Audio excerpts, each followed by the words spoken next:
Hello class, शुभ प्रभात। Students, आप लोग कैसे हैं? ठीक हैं? और आपकी पढ़ाई सब ठीक चल रही है बच्चों? Very good. तो स्टूडेंट्स, अभी आपका संस्कृत पीरियड है और आप लोग इस पीरियड में संस्कृत पढ़ेंगे। और संस्कृत में स्टूडेंट्स आज आप सब पढ़ेंगे पाठ 5। क्या पढ़ेंगे स्टूडेंट्स? आज आप लोग पाठ 5 पढ़ेंगे। पाठ 5 में आप लोग वचन बोधन जानेंगे। ठीक है, वचन क्या होता है, कितने प्रकार के होते हैं। इससे पहले बच्चों आप लोगों ने पाठ 4 पढ़ा था। पाठ 4 में आप लोगों ने नपुंसक लिंग शब्द एक वचन में पढ़ा था। मुझे उम्मीद है कि आपको पाठ 4 अच्छी तरह से समझ में आ गया होगा स्टूडेंट्स। तो बच्चों आइए हम सब आज पढ़ते हैं पाठ 5। पाठ 5 में आज आप लोगों को वचन बोधन पढ़ना है, यानी वचन का ज्ञान। संस्कृत में वचन कितने प्रकार के होते हैं, मैंने लास्ट क्लास में भी आपको बता चुकी हूँ कि संस्कृत में वचन कितने प्रकार के होते हैं स्टूडेंट्स। तो संस्कृत में वचन 3 प्रकार के होते हैं। संस्कृत में वचन कितने प्रकार के होते हैं? 3 प्रकार के होते हैं। पहला एक वचन, जिससे एक वस्तु या प्राणी का बोध हो, उसे हम एक वचन कहते हैं। दूसरा द्विवचन, जिससे दो वस्तु या प्राणी का बोध हो, उसे हम द्विवचन कहते हैं। ठीक है। बहुवचन, बहुवचन यानी 2 या 2 से अधिक, बहुत सारे वस्तु या प्राणियों का बोध होता हो, उसे हम बहुवचन कहते हैं। तो मैं कुछ शब्द यहाँ पे बोर्ड पे लिखी हूँ। एक वचन, द्विवचन और बहुवचन में इसको कैसे लिखा जाता है, कैसे पढ़ा जाता है स्टूडेंट्स। ओके, मैंने यहाँ एक वचन लिखा है, ये द्विवचन और बहुवचन। मैंने यहाँ पे कुछ शब्द लिखा है, मैं आपको पढ़ के बताती हूँ। आप लोग भी इसे पढ़ने का प्रयास कीजिए और इसे याद करना है आपको। कमला, ठीक है ना। कमला यानी एक वचन, एक कमल का बोध हो रहा है तो कमला बोलेंगे। कमले यानी 2 कमल। कमलानी यानी 2 से अधिक, बहुत कमल। कमला, कमले, कमलानी। बालका यानी एक बालक। बालको यानी 2 बालक। 2 बालक जहाँ रहेंगे वहां बालको कहेंगे। बालका यानी बहुत सारे बालक। ओके स्टूडेंट, जहाँ बहुत सारे बालक होंगे उसे हम बालका बोलेंगे। ओके। अजा मतलब बकरी, एक बकरी। अजव यानी 2 बकरी। अजा यानी बहुत सारी बकरियां। अजय यानी बहुत सारी बकरियां। नरक यानी मनुष्य होता है, ठीक है ना। एक मनुष्य को नरक बोलेंगे। नर यानी 2, नरा यानी बहुत सारे। ये एक वचन, द्विवचन और बहुवचन। ऐसे अस्थि, अस्थि का अर्थ होता है बच्चों है। अस्थि का मतलब क्या होता है? अस्थि, अस्तः सन्ति। अस्थि, अस्तः सन्ति। अस्तः यानी 2 है, सन्ति यानी बहुत सारे हैं। ठीक है। यहाँ गजा लिखी हूँ। गजा का अर्थ होता है बच्चों हाथी। गजा का अर्थ क्या होता है? हाथी होता है। गजब, गजब, गजा। गजा एक वचन, गजब द्विवचन और गजा बहुवचन। मृगा यानी हिरण। मृगा मतलब हिरण होता है।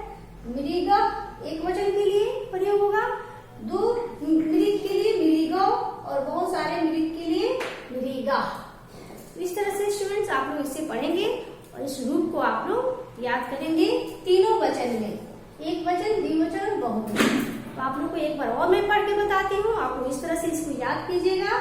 कमला, कमले, कमलानी। कमला, कमले, कमलानी। बालका, बालको, बालका। अजा, अजौ, अजा। नरक, नरो, नरा।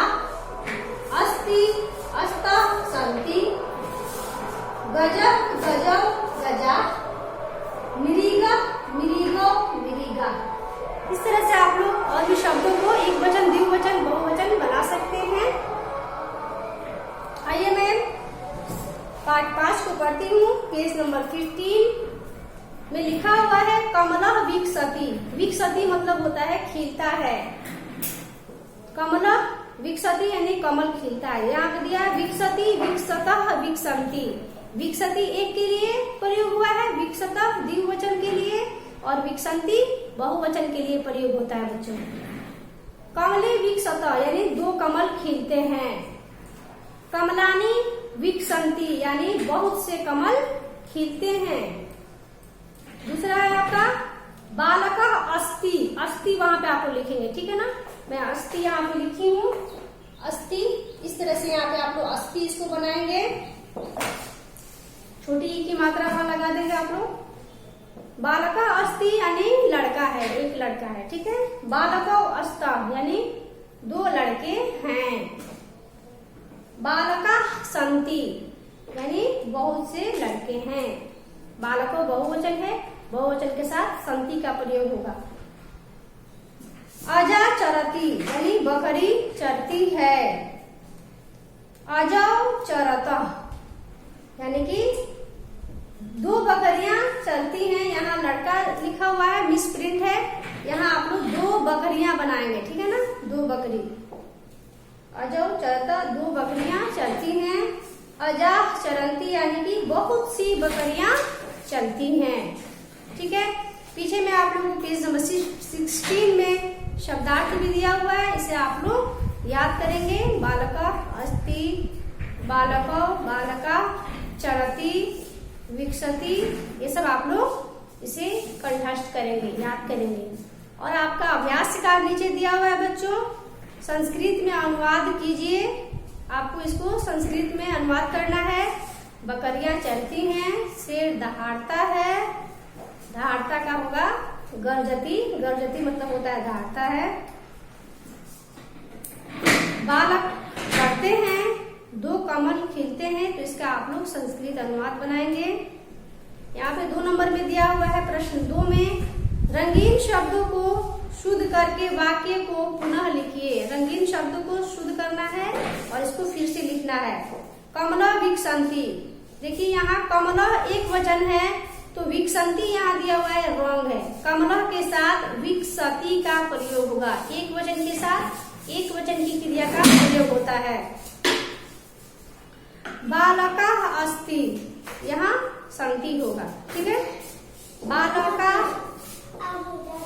अस्त, अजा चरत, ये सब आप लोग सही कीजिएगा, ओके। तीसरा प्रश्न है आपका परस्पर मिलान कीजिए।